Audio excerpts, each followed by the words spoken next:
we're here with Rick Butler, and we're here to get the fire story.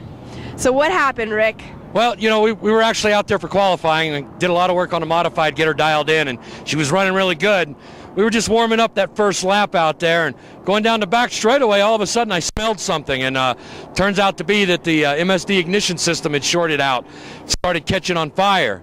I'm thinking, yeah, okay, well, it's not that big of a deal. We'll be all right. I'll just pull down to the bottom. Well, it's sitting right on top of where the brake master cylinder is, so that caught on fire. Flames were coming up through the cockpit. Couldn't breathe. I couldn't see. I just locked the brakes down, turned it to the left, and started bailing out of the car, screaming and running, I'm on fire, I'm on fire.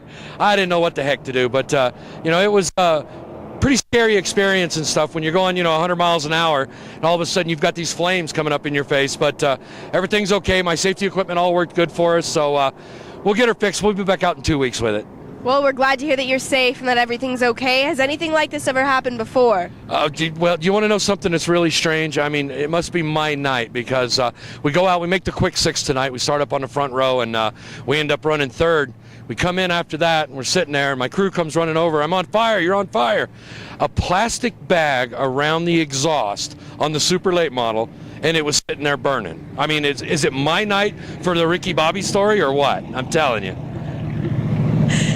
Well, we're glad that you're safe, and we can't believe that something like that would happen. That seems very unlikely. Well, you got to take into consideration, too, these are very sophisticated race cars, and we have a lot of very expensive equipment in them.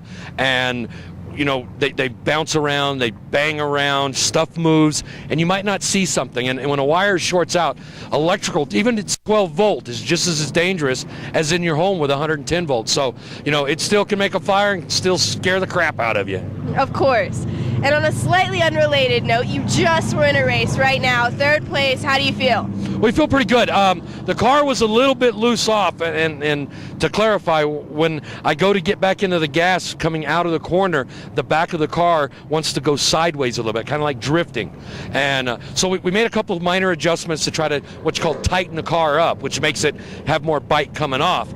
A lot of times that messes with the way the car turns sometimes. So we're hoping we hit the right setup.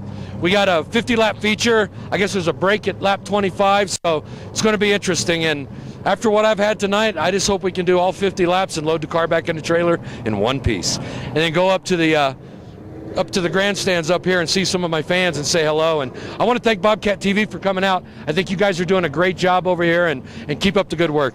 Thank you very, very much, Rick.